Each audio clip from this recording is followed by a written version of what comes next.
Nous vivons dans un monde où la compétition est omniprésente, où la guerre n'est plus seulement menée sur les champs de bataille, mais dans les bureaux, sur les réseaux sociaux et dans chaque interaction humaine.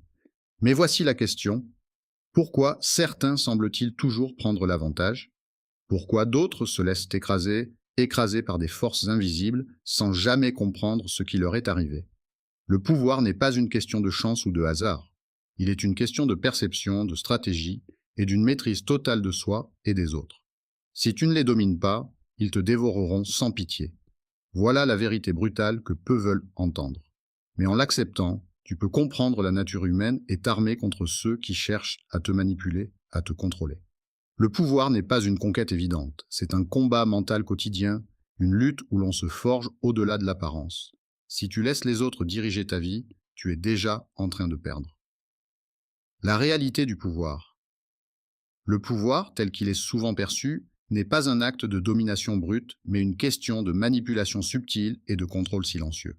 Machiavel disait « Il est plus sûr d'être craint que d'être aimé ». Cela semble impitoyable, mais c'est une vérité sur la nature humaine. L'humanité n'est pas naturellement altruiste. Elle est guidée par des impulsions primaires. Dans cette réalité, la perception a plus de poids que la vérité. Mais pourquoi certaines personnes dominent-elles les autres sans effort apparent? Pourquoi les plus grands leaders restent-ils invisibles, discrets, comme des marionnettistes dans l'ombre? La stratégie dans les relations humaines. Les relations humaines sont comme des jeux d'échecs, chaque mouvement doit être réfléchi, chaque mot mesuré. Ceux qui croient pouvoir se fier à leur instinct sans jamais observer leurs adversaires sont voués à l'échec. Leurs faiblesses deviennent des portes ouvertes et leurs ennemis n'ont qu'à frapper. Rappelle-toi de l'histoire de Jules César. Cet homme, né dans une classe sociale modeste, a compris très tôt que la maîtrise du pouvoir ne réside pas dans la force physique, mais dans l'art de manipuler les foules.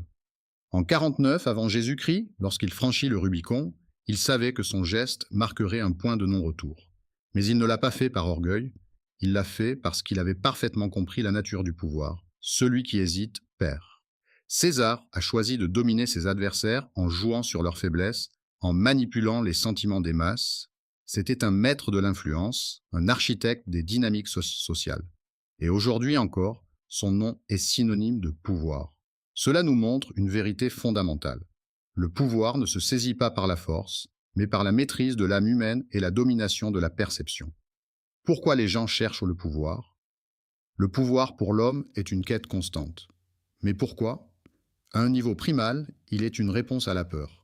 La peur de la vulnérabilité, de la dépendance, du jugement. Ceux qui détiennent le pouvoir sont perçus comme invincibles, ils ne sont ni attaqués ni dominés. Ils sont maîtres de leur destin et ceux autour d'eux se soumettent à leur volonté. La loyauté est fragile. Les loyautés humaines sont constamment mises à l'épreuve. Un leader peut être trahi par ceux qui lui sont les plus proches, simplement parce que la loyauté, par nature, est conditionnée par l'intérêt personnel. Machiavel disait aussi « L'homme qui ne se fie pas à la ruse est le plus grand des fous ». Dans le monde du pouvoir, il n'existe aucune loyauté véritable, seulement des alliances stratégiques. La perception et la stratégie. La perception est souvent plus importante que la vérité.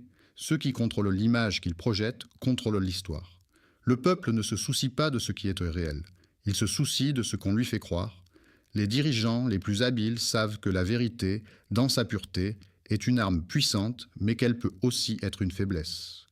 Pourquoi agis-tu comme tu agis? Es-tu en train de jouer un rôle dans la vie ou as-tu pris le contrôle de ton propre destin? As-tu déjà remarqué à quel point tu peux manipuler les perceptions des autres, même sans en être conscient? Quand as-tu fait ta dernière alliance stratégique, même si ce n'était pas pour ta survie, mais pour ton ascendant? Quand tu regardes dans le miroir, que vois-tu vraiment? La personne que tu veux être ou celle que le monde te dicte d'être? La vérité sur le pouvoir. La leçon que Machiavel nous enseigne, c'est que le pouvoir n'est pas une simple affaire de gouverner ou de diriger. C'est une affaire de perception et de contrôle mental. Ceux qui comprennent et maîtrisent les dynamiques sociales, ceux qui observent plus qu'ils n'agissent, ceux qui savent quand se retirer et quand frapper, sont ceux qui dominent véritablement. La stratégie, en fin de compte, est une guerre contre soi-même. C'est l'art de surpasser ses propres émotions et impulsions pour mieux diriger le monde extérieur. La vérité du pouvoir réside dans l'art de le manipuler silencieusement. Ceux qui maîtrisent cette vérité deviennent inarrêtables. Ils ne sont pas vus, mais leurs actions résonnent à travers l'histoire.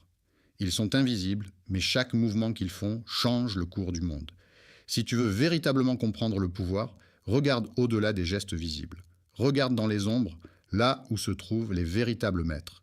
Et souviens-toi, si tu ne les domines pas, ils te dévoreront sans pitié. Le pouvoir n'est pas donné, il est pris méthodiquement dans l'obscurité de l'esprit et dans les profondeurs de la perception humaine. Tu choisis de voir ou de rester aveugle. C'est toi qui fais le choix.